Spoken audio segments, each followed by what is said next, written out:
Et si je te disais que perdre de la graisse corporelle durablement, ce n'est pas une question de motivation ou de volonté, et ce n'est pas non plus ton manque de discipline. Ce sont tes habitudes quotidiennes qui sabotent tes résultats.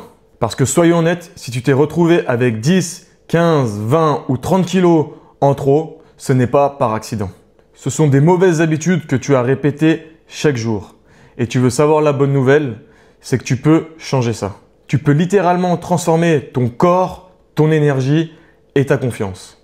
Et justement, j'ai préparé un plan simple et efficace que tu retrouveras dans la description et en commentaire épinglé. C'est un guide ultra pratique qui te montre enfin comment avoir un corps sec et tonique, sans régime extrême et sans forcément aller à la salle de sport. Mais avant ça, reste bien jusqu'à la fin de cette vidéo. Car ces 5 habitudes, si tu les identifies et les remplaces, tu pourras enfin déclencher un vrai changement et durable. La première habitude, c'est le saboteur silencieux. On s'est tous déjà retrouvés le soir sur le canapé devant Netflix ou en train de scroller sur Instagram ou Facebook et au bout d'une heure de se rendre compte qu'on avait entamé et fini le paquet de chips au complet. Alors que dans la réalité, tu n'avais pas faim et tu n'as rien savouré du tout et pourtant tu as quand même terminé ce paquet de chips sans t'en rendre compte. Ce simple geste t'a fait perdre plusieurs jours d'efforts en un claquement de doigts. Le remède, c'est de ne jamais rien manger en étant debout ou sur ton canapé. Tout doit passer par une assiette, à table et consciemment. Ce genre de micro-règles ultra simples à mettre en place, c'est ce qui va changer tout dans ton total calorique quotidien et donc forcément dans ta perte de poids. Deuxième habitude à éviter au maximum, c'est ce qu'on appelle l'effet boule de neige. Tu craques à un moment de la journée parce que tu as envie d'une boisson sucrée comme un Coca-Cola ou alors que tu vas prendre une glace avec tes collègues de travail et tu te dis foutu pour foutu, je vais me faire plaisir tout le reste de la journée. Et bam, pour peu que cette erreur arrive un vendredi juste avant le week-end, tu continues durant le week-end à te relâcher, à aller en soirée et à bouffer n'importe quoi. Résultat, en 2 ou 3 jours, tu as gâché une semaine complète d'efforts. Et ce piège tue complètement toute ta progression. Alors que ce qu'il te faut, c'est simplement un rituel de rebond. Tu fais un petit craquage, donc tu te prends un petit soda, c'est pas grave. Derrière, n'hésite pas à prendre un verre d'eau, à aller marcher 10-15 minutes et c'est bon, tu te seras déjà remis dans le droit chemin et tu auras déjà limité la casse plutôt que partir sur une journée complète de dérive totale. Et c'est ce genre de réflexe que j'essaie de te transmettre à travers mes vidéos et à travers mon guide. Parce qu'un seul réflexe répété peut relancer ta dynamique même après un petit écart. Tu sais ce que m'a dit une cliente récemment ? Flo, avant, je culpabilisais dès que je faisais un petit écart, alors que justement maintenant, je sais comment rebondir et je sais comment me remettre sur le droit chemin assez rapidement sans pour autant culpabiliser.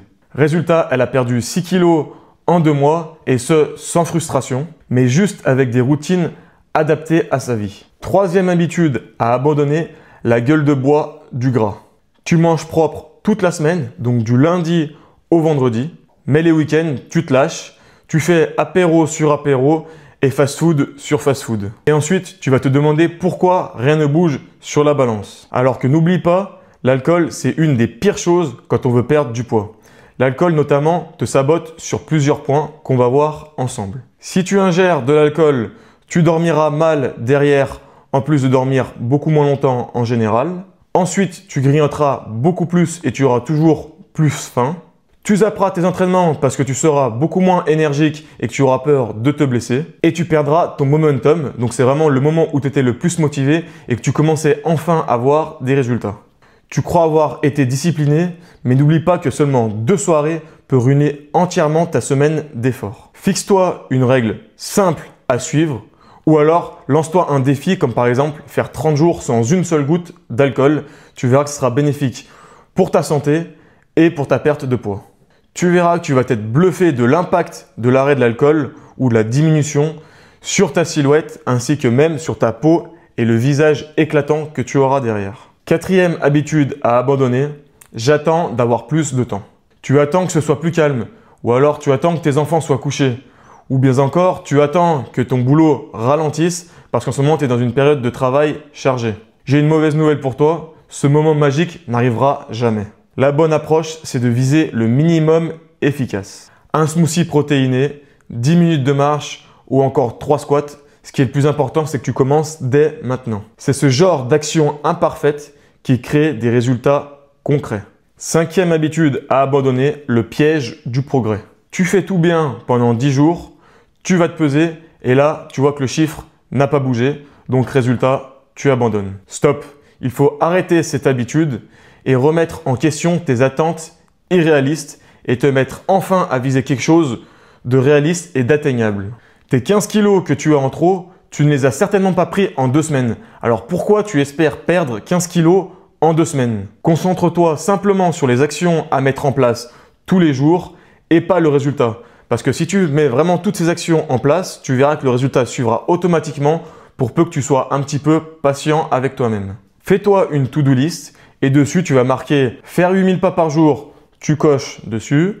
Ensuite, aller à la salle 3 fois par semaine, tac, tu coches, ainsi de suite. N'oublie pas que ce sont ces petites victoires que tu répéteras tous les jours qui vont sculpter ton corps et donc enfin t'aider à atteindre le poids que tu rêves. Et voilà, tu viens de découvrir les 5 habitudes qui freinent ta perte de gras et comment t'en débarrasser intelligemment. Mais ça, ce n'est que la première étape. Le vrai changement, il arrive quand tu mets en place des habitudes adaptées à ton style de vie et qui te permettront de tenir sur la durée. Et non pas un fantasme parfait. Et c'est exactement ce que je t'aide à faire dans mon e-book disponible dans la description et en commentaire épinglé. Il a déjà aidé des dizaines de personnes à se reprendre en main et enfin réussir à atteindre leurs objectifs qu'ils s'étaient fixés. Et le tout sans se priver ni se frustrer. Si toi aussi tu veux retrouver un corps plus sec, plus tonifiant et avoir plus confiance en toi suite à ta perte de poids, alors télécharge ton guide dès maintenant et viens me dire en commentaire les résultats que tu auras obtenus.